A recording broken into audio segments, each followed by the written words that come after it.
Welcome, everybody. Thanks for joining us. Excited to kick off this season. So far, so good with what we've seen so far. Just got to stay healthy and avoid COVID. All right, we'll open it up to questions. Just a reminder to use the raise hand feature when you're ready to ask a question. We'll start things off with Nick Farrell. Coach, long time no see. Hope you're doing well. I'm good. How are you? Good to see you. I'm great, Coach. Hey, can you give us just a general update? Are you pleased with the way things have gone? What have you been able to accomplish here ahead of your first match this week? Well, I think everyone in the state of West Virginia is pretty happy with that Pitt win.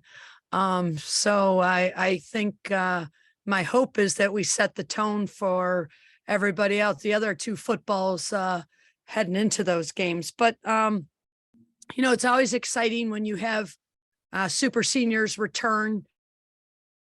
I always wondered what it would be like. I know it's been, that red shirt has been something that has happened in other sports more than it happens in my sport. So having the likes of a Jordan Brewster and a Lauren Segala and a Madison Murphy has been really exciting. And I'm hoping I have to do less coaching because of them. All right, next up is Justin Jackson.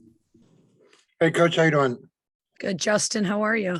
I'm fine. Hey, I realized, a couple of days before a new season begins, it's probably not the best time to ask a coach to reflect, but, all things considered, what was this off season like for you personally? You guys, for the longest time ever, 21 years, you guys were in the tournament, and this year wasn't. So, how did that change things? How did it change you? What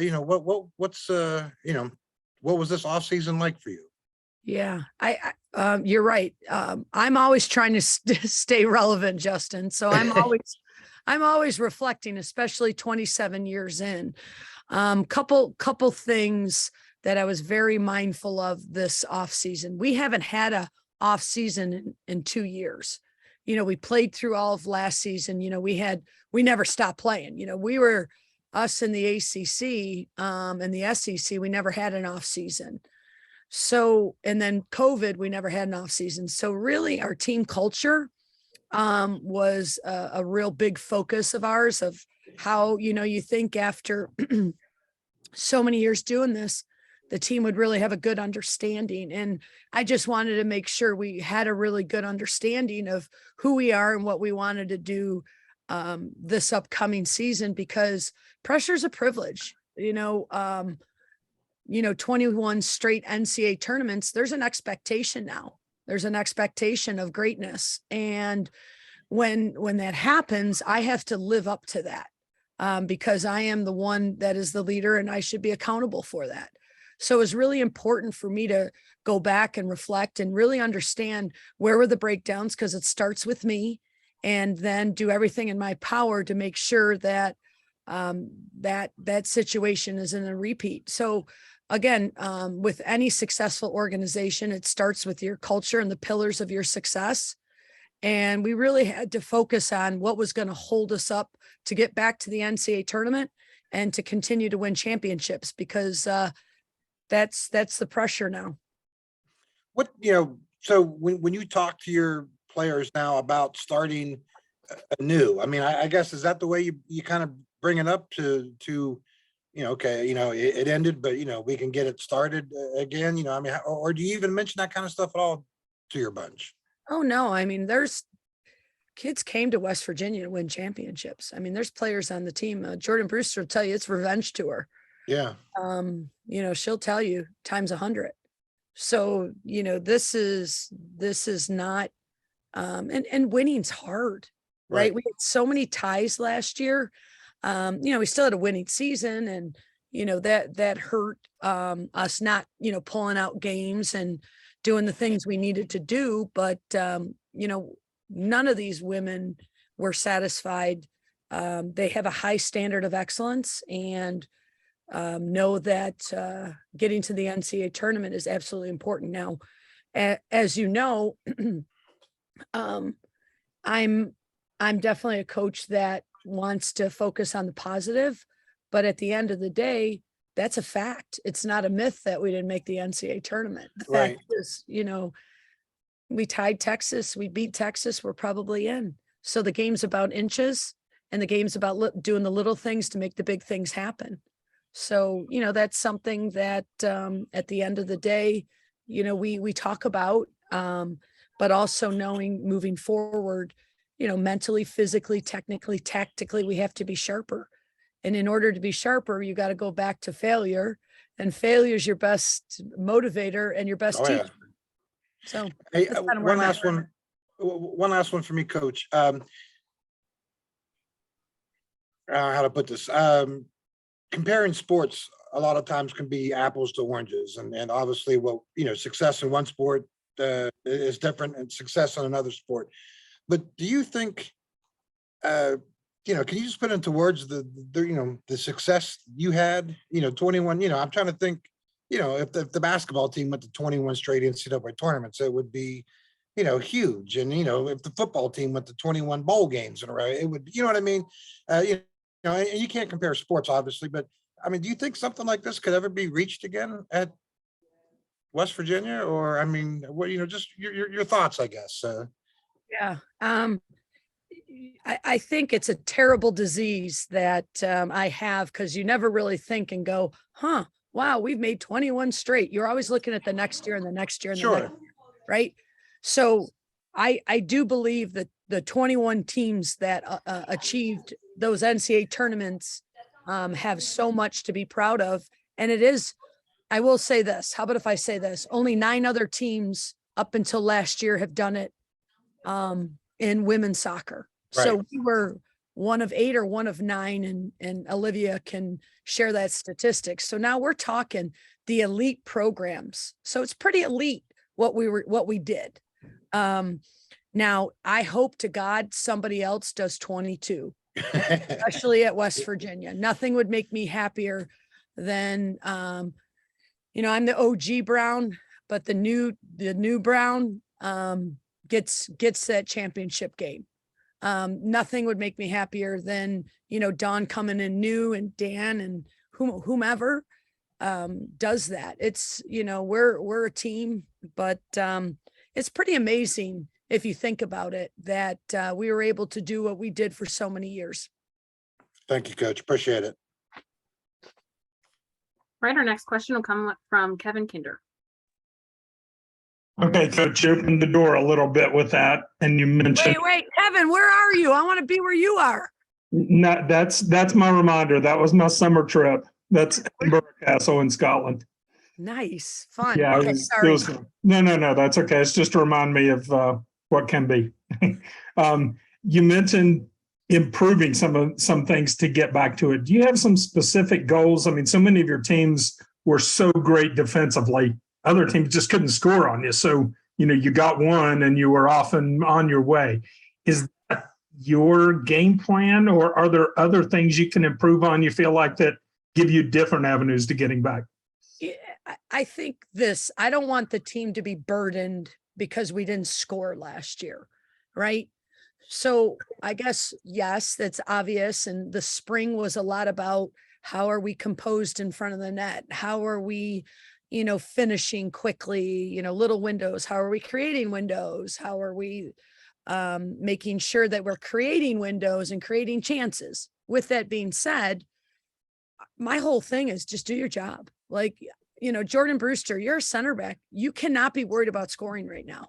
And if you are, that's going to be a problem. So for me and just my philosophy and how I'm coaching this group right now, it's like, well, we're going to score, right? We have kids that can score.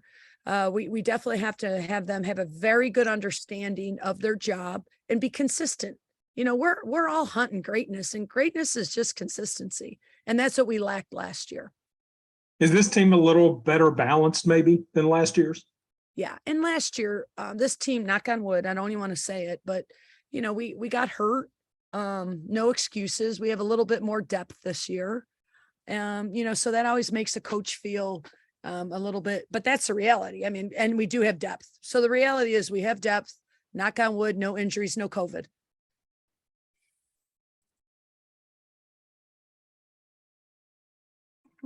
Nick Farrell, you're up next. Coach, are you pleased with Delari's improvements from year 1 to year 2, and how does she fit into that equation when it comes to scoring? Yeah. I mean, we know that, she catches everybody's eye. She's my shifty, 1v1 dribbler, exciting, razzle dazzle player. And she can really create chances. And unfortunately, she finished like a freshman, right? So, I know that has been something she's worked on, this summer. She went back and played on a team this summer and trained with some high level players, for her to, gain that ground. So I'm real excited for Delari, and, she's a kid that can really step up to the challenge, but also, play inside herself. And, it's going to be an exciting year for Delari. She learned a lot last year. On the subject of your 50 years, Coach, what kind of conversations did you have with them during the offseason? Did all three of them immediately express interest that they wanted to come back? So everyone had a different journey, and we have Kenzie Unks there, coming back too. And I think that's another one I didn't mention. But with that being said, so yes, I mean, I think, Jordan's journey to that was more like, she wants to be a pro. She felt she needed another year to be a pro. It was Jordan's decision. My job is to get her to be a pro. And I thought she was ready last year, but it made most sense for her to come back and really put herself in even a better position, right? After talking to her and her mom. Then Lauren Scala was a little different. She hung him up and just missed it. She missed it.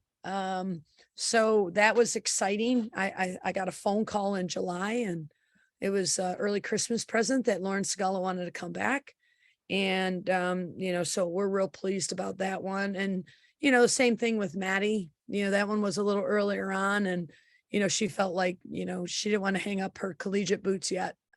So real excited about those types of kids and their return to make the team better.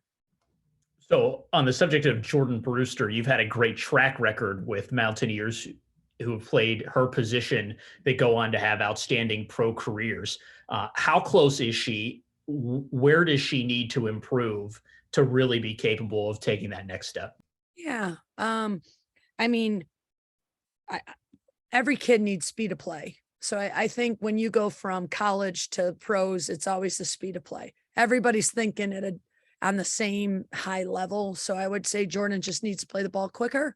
I think technically just being able to have range in her passing accurately, and then just, being a Barracuda, because next level, nobody's taking anything lightly. So I think the mentality, but, she's really focused on being 2-footed, working on her range of passing, and now in camp, just really moving the ball.